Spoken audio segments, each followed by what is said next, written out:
Shalom, jumpa lagi dengan saya di Klavos Sukacita. Saya terus akan membagi firman Tuhan bagi setiap pencinta Klavos. Mari kita berdoa. Terima kasih Bapa, kami siap mendengarkan firman-Mu. Roh Kudus tolong kami, mampukan kami dalam menangkap setiap perkataan firman Tuhan. Amin. Kita Injil Lukas pada pasalnya yang pertama, ayatnya yang ke-54 sampai 56. Demikian bunyi firman Tuhan. Ia menolong Israel hambanya karena ia mengingat rahmat-Nya, seperti yang dijanjikannya kepada nenek moyang kita, kepada Abraham dan keturunannya untuk selama-lamanya.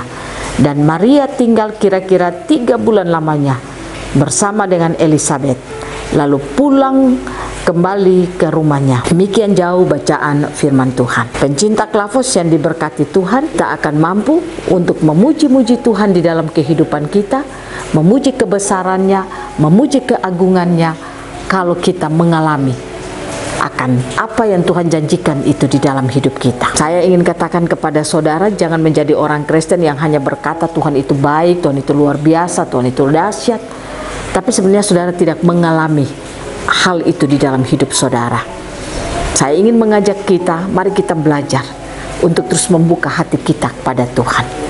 Izinkan hidup kita dikerjakan oleh firman dan roh, supaya ketika firman dan roh mengerjakan hidup kita, saudara dan saya dalam perjalanan hidup kita, kita akan mengalami jalan-jalan Tuhan dalam hidup kita. Kita akan mengalami janji-janji Tuhan itu real dalam hidup kita, sehingga saudara dan saya akan mampu untuk memuji-muji dan memuliakan Tuhan dalam hidup kita. Mari kita jadi orang Kristen yang betul-betul menyatakan siapa Tuhan, karena kita mengalami itu dalam hidup kita. Sehingga puji-pujian yang kita lakukan karena kita memiliki pengenalan akan Yesus Kristus. Belajar lewat bagian kebenaran firman Tuhan. Maria memuji-muji Allah.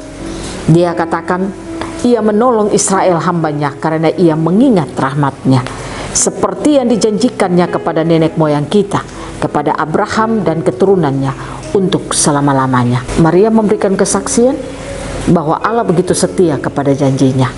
Allah tidak pernah berdusta, dan Allah itu ya dan amin. Dan Maria boleh mengatakan demikian. Dia membawakan nyanyian puji-pujian syukurnya karena betul-betul dia mengalami akan janji-janji Tuhan itu kepada keturunan yang telah dijanjikan oleh Tuhan, yaitu keturunan Abraham. Kita tahu bagaimana kehidupan Maria.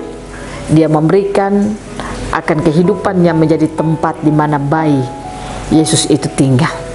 Satu hal yang luar biasa yang dimiliki oleh Maria. Inilah yang membuat Maria mampu untuk memuji-muji Tuhan. Saya percaya kalau hidupmu limpah firman, engkau berikan hidupmu tempat di mana firman itu berdiam, tempat di mana firman itu akan terus bergerak, maka saya percaya engkau akan mampu untuk memuji-muji Tuhan di dalam kehidupanmu. Puji-pujianmu itu karena engkau memiliki pekerjaan Tuhan yang dahsyat dalam hidupmu, seperti yang dialami oleh Maria. Biarlah Tuhan Yesus menolong kita dalam hari-hari hidup kita. Kita akan mampu berdiri dan bersaksi memuji Tuhan, karena kita memberikan hidup kita menjadi tempat firman itu berdiam. Tuhan Yesus menolong kita, memampukan setiap kita untuk terus memberikan hidup menjadi tempat firman itu berdiam. Biarlah Tuhan Yesus akan menolong saudara dan saya untuk menjalani hari hidup kita dengan penuh kemenangan. Amin. Mari kita berdoa. Terima kasih Tuhan, kami rindu untuk memuji-muji Engkau dalam hidup kami, karena kami memiliki pekerjaan-pekerjaan-Mu yang luar biasa dalam hidup kami.